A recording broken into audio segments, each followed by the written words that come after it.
డబ్బు ఖర్చు పెట్టడం, మన ఆదాయంలో కొంత భాగాన్ని నెలకు నేను ఒక 20,000 సంపాదిస్తాను. దాంట్లో 5% ఎంత? 500.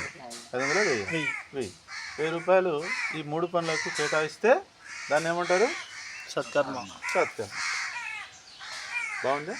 ఇప్పుడు మీకు వింటుంటే ఆత్మ శాంతి అవుతుందా? సంతోషం కలుగుతుందా? నిజం చెప్పండి.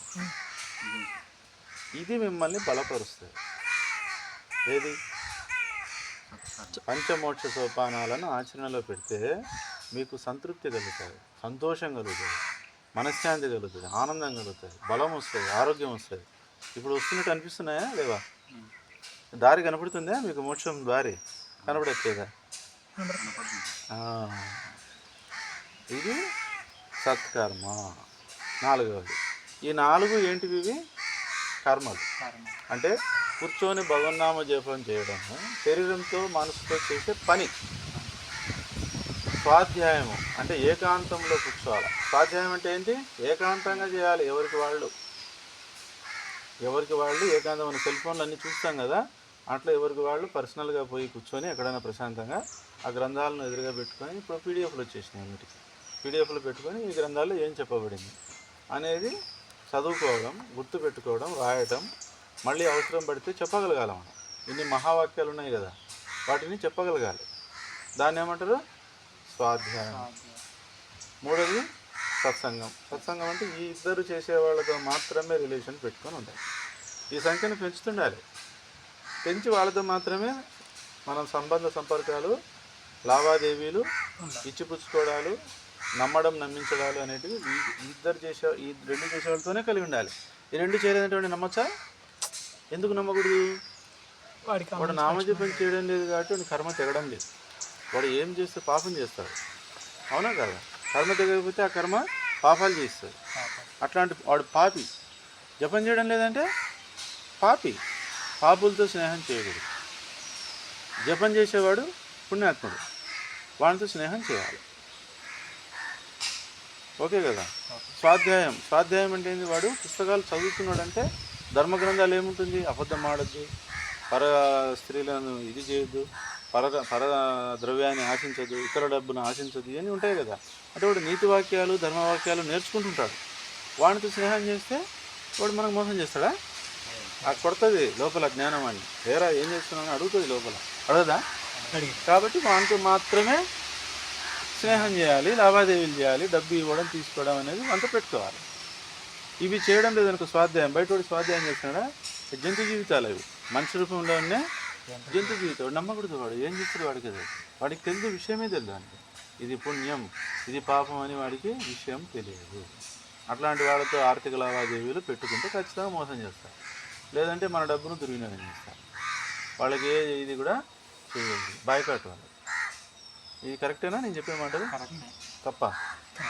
ఎందుకంటే అపాత్రదానం, అపాత్రులకు అర్హత లేని వాళ్ళకి ఏది మనం ఇవ్వడం తీయడం కూడా దేనికి కారణమైతే మనకు కర్మబంధాలు తీసుకొచ్చి పెడతాయి.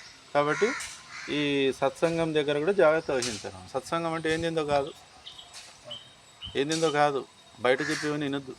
సత్సంగం అంటే ఇదే. ఈ పై 2 చేసే వాళ్ళతో సంబంధ బాంధవ్యాలు పెట్టుకొని ఆర్థిక లావాదేవీలు చేయడమే సత్సంగం. అంతే. ఇంకా సత్కర్మ చెప్పిన ఈ 3 చేయడానికి కావాల్సిన వసతులు మనం కల్పించడం, వాటికి కావలసినటువంటి అన్ని రకాలుగా ఆర్థికంగా, శారీరకంగా శ్రమదానం చేయటం, డబ్బు దానం చేయటం, ఏవి? ఈ 3టికే. అన్నదానం చేయడం సత్కర్మనా? ఈ పనులు చేసేదానికి వచ్చిన వాళ్లకు టిఫన్లు, భోజనాలు పెట్టడం సత్కర్మ. వస్త్రదానం చేయడం సత్కర్మనా?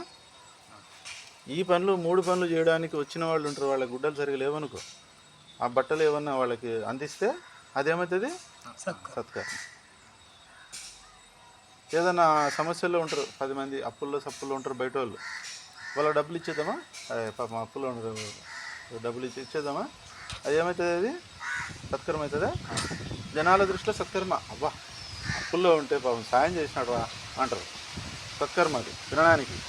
నిజానికి అదేంది? కర్మ బంధనం. అది ఈ 3 చేసేవాళ్ళు అప్పుల్లో ఉన్నారనుకో, ఏం చేయాలి? మనము చాతనైన కాటికి సహాయం చేయాలి. అది ఎప్పుడు ఏమవుతుంది? వాడు భగవన్నామ జపం చేస్తాడు, వాని అప్పులు తెగిపోతే. వాడు స్వాధ్యాయం చేస్తాడు, వాని అప్పులు తెగిపోతే. చేస్తున్నాడు, మనకు తెలిసి ఉండాలి. మన ముందర వాడు జరుగుతుండాలి. తెలుసుకొని చేయాలి మనం. స్వాధ్యాయం చేస్తున్నాడా లేదా, నామజపం చేస్తున్నాడా లేదా తెలుసుకొని సాయం చేయాలి, అది సత్కర్మ. ఏం వేరే దాంట్లోకి సత్కర్మ అని అనొద్దండి ఇప్పటి నుంచి. ఎవడన్నా చెప్తే అయ్యా నీకు పంచమోక్ష సోపానాల గురించి తెలుసోలేదో, పంచమోక్ష సోపానాలు ఆచరించే వానికి చేసేటువంటి సాయాలే సత్కర్మలు.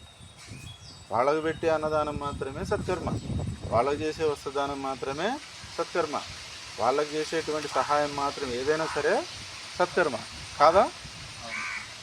ఇవి చేయని వాళ్ళు అంతా ఎవరు? పాపాత్ములు, మూర్ఖులు, వాళ్ళు వింత జంతువులు. వాళ్ళకు చేసేది సత్కర్మ కాదు. నీ దృష్టిలో సత్కర్మేమో కానీ శాస్త్రం దృష్టిలో కాదు. ఈ 3 కర్మలు, ఈ 4 కర్మలు ఏంటివి? భగవన్నామ జపము, పలుకుదామా? భగవన్నామ జపము, స్వాధ్యాయము, సత్సంగము, సత్కర్మ. ఈ 4 కర్మలు అంటే కంటికి కనిపిస్తాయి. 5వది రాసుకోండి.